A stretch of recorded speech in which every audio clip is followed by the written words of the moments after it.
everyone. Welcome to the Self-Healing Communities podcast, where we give you a deeper understanding of the neurobiology of trauma, healing, and human resilience. This podcast is put on by the Self-Healing Communities of the Greater Michiana region. The Self-Healing Communities of Greater Michiana's mission is to nurture personal and community well-being through the neuroscience of human resilience and the celebration of our collective strengths. This is episode 6, where we will be talking about near-peace science and how near-peace science informs trauma-informed care. We will have Dr. Nancy Michael join us as our guest. Stay tuned.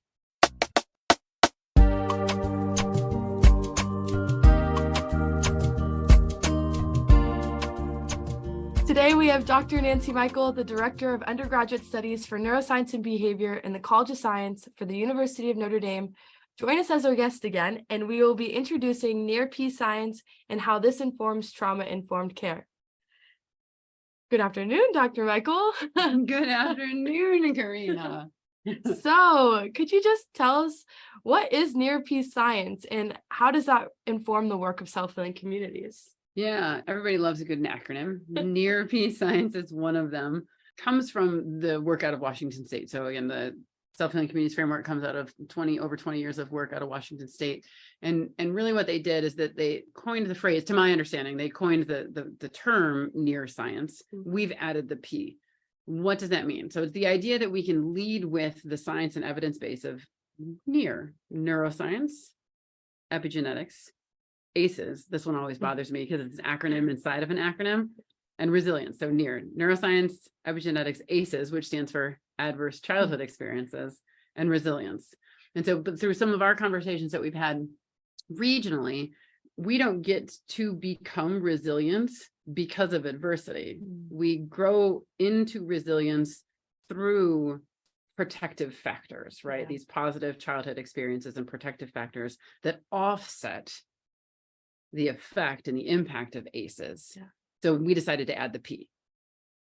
Right, okay. On the end, yeah. Right? So that's where we get to near-peace science. So neuroscience, epigenetics, ACEs, resilience. But to get to resilience, we really need those protective factors. We really need those positive experiences, because if we just have the ACEs, right? I think this is one of those really, really harmful and dangerous ways that we talk about resilience. Well, kids are resilient, they'll be fine, right? Which kind of just excuses our responsibility to take care of children and take care of each other. Oh, they're resilient, they'll be fine, they'll get over it. Right, exactly, right? Where like except we don't, right? We appear to, because historically most of us have had people looking out for us. That's right. So true, yeah. And it's the healing, the looking out for, and the healing and the protection that older, more developed nervous systems provide younger nervous systems, right? That it's the combination of that hardship and protection from bigger nervous systems that grows resilience, literally like the diversity of the neural architecture that allows an individual to understand hardship, but also learn that they're able to make it through it. And it literally grows their capacity, right? So in the absence of those protective factors, those positive experiences, right? As the ACEs literature has shown, right? We just beat up on people, and resilience is much harder to come by. Wow. And so that sets the foundation for self-healing communities, because the mission of that is to increase positive factors in the community.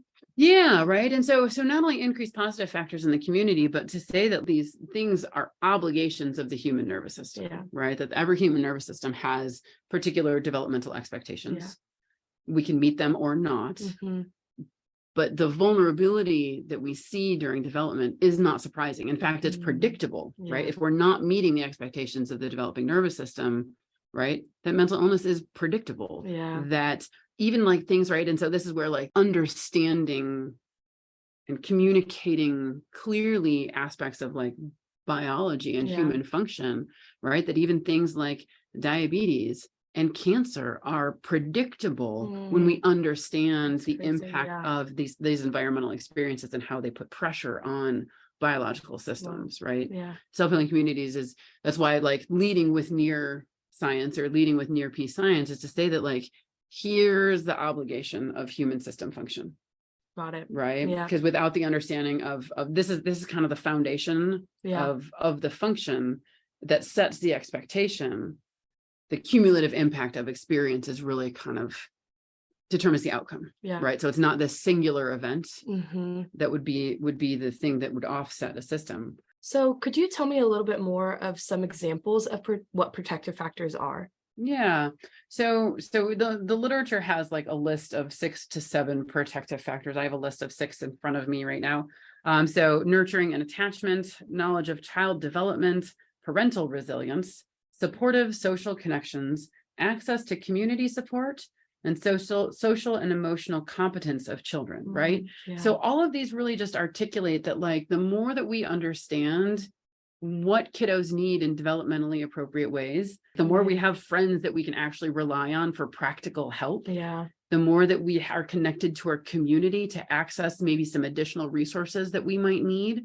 It really is about building social connectedness, right? Yeah. That, like, the obligation of every nervous system is that it's connected to other nervous systems in positive and supportive ways, right? And this is particularly why we focus on children so much, is because their nervous systems are born incredibly immature. So they're obligated to depend on care from more developed nervous systems in ways that older nervous systems aren't, right? Like I am 43 years old.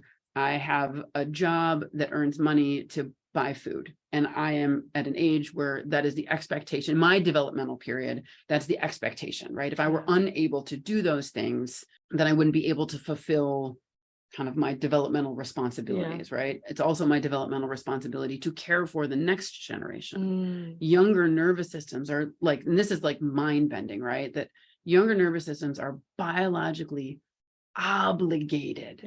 They have no choice but to look to older nervous systems for care. When older nervous systems are not attentive to younger nervous systems, it is a deviation from, violation of the expectations of care of those younger nervous systems. That's crazy. Yeah, right. Yeah, right. That younger kiddos don't get a choice. And so younger nervous systems don't get a choice. And so the idea of protective factors or positive childhood experiences is just really articulating the intentionality with which one can be attentive, right? And so the Center for Disease Control also has the equal or the counterbalance of adverse childhood experiences, right? We know that those are everywhere.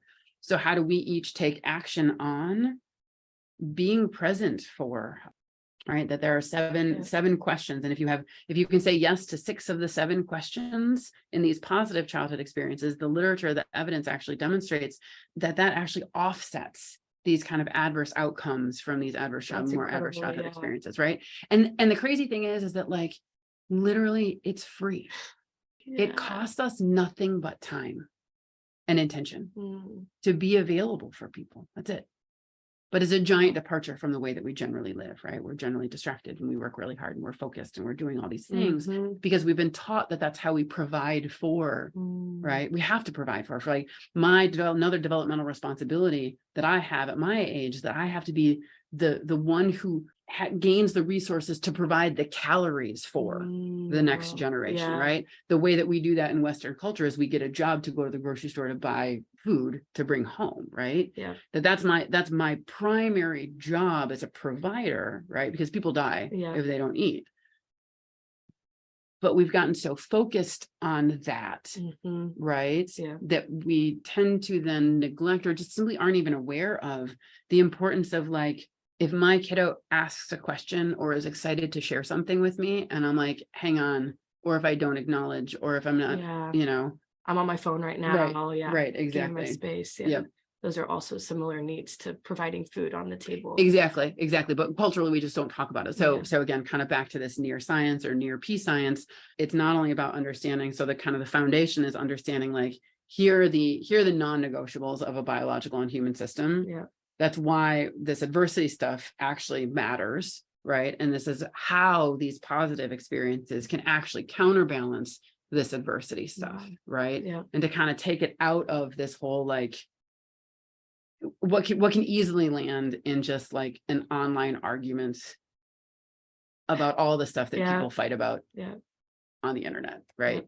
So last episode, Kimberly Green-Reeves touched upon trauma-informed care a little bit and how important it is to have a trauma-informed lens with interacting with each other.